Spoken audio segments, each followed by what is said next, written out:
আমন্ত্রণ জানাবার জন্য দর্শক শ্রোতা এবং সকল কলা কৌশলী এবং সহ আলোচক এবি পার্টির ব্যারিস্টার ভাইকেও শুভেচ্ছা।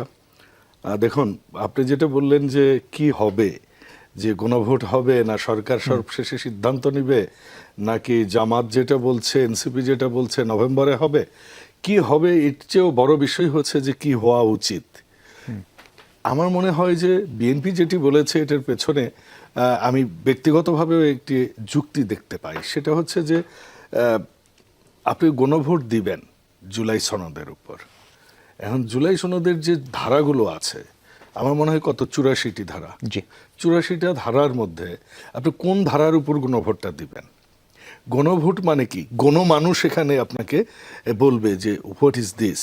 এখন বাংলাদেশের শিক্ষার হার কত, বাংলাদেশের রাজনীতি কতজন বলে, সবাই বাংলাদেশের রাজনীতি, কতজন বাংলাদেশের সংবিধান বোঝে, বাংলাদেশের সার্বভৌমত্ব নিয়ে কতজন মনে করে, বাংলাদেশের আন্তর্জাতিক রাজনীতি বাংলাদেশকে নিয়ে, ভূ রাজনীতি বাংলাদেশকে নিয়ে এবং আঞ্চলিক রাজনীতি বাংলাদেশকে নিয়ে, বাংলাদেশের অর্থনীতি, বাংলাদেশের যে সমাজনীতিগুলো, যে রাষ্ট্র কাঠামো, যে প্রতিষ্ঠানগুলো, এগুলো নিয়ে বাংলাদেশের কত শতাংশ মানুষের নলেজ আছে সেগুলোর উপর 84টা পয়েন্টের উপর মতামত দেবার। এখন প্রশ্ন হচ্ছে বাংলাদেশের মানুষ কি চায়?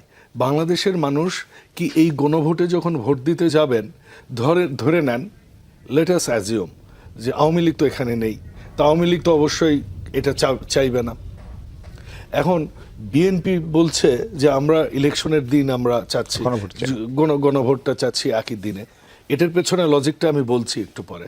ধরুন বিএনপিও গেল না নভেম্বরে দেওয়ার পর, এখানে গেলেন না, এবং সাধারণ মানুষও এটা বুঝতেছে না যে এই জিনিসটা কি। আপনি মনে করেন যে 10% 11% ভোট পড়ল, এর মধ্যে হয়তো বিএনপি মনে করলো যে না আমরা সবাই এখানে যাব, আওয়ামী লীগের লোকজন মনে করলো আমরা সবাই যাব, যে সেগুলোতে প্রত্যেকটাতে না দিয়ে আসলাম।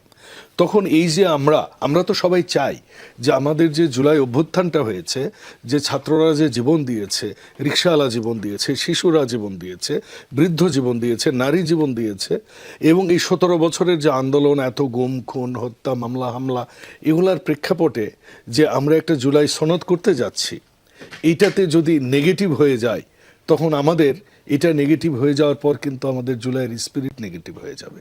তখন কিন্তু আওয়ামী লীগ এখান থেকে আঞ্চলিক রাজনীতিতে যারা আমাদের দেশের ভালো চায় না, তারা সেখানে এসে তারা সুবিধা নেওয়ার চেষ্টা করবে। নাম্বার 1। নাম্বার 2, বিএনপি কেন বলছে যে আমাদের জাতীয় ভোটের দিনেই হোক। জাতীয় ভোটের দিনে মানুষ, সকল দল একমত হয়ে আমরা ভোটে যাচ্ছি, সো প্রত্যেকটা দলের সাপোর্টাররা তারা ভোট কেন্দ্রে যাবে।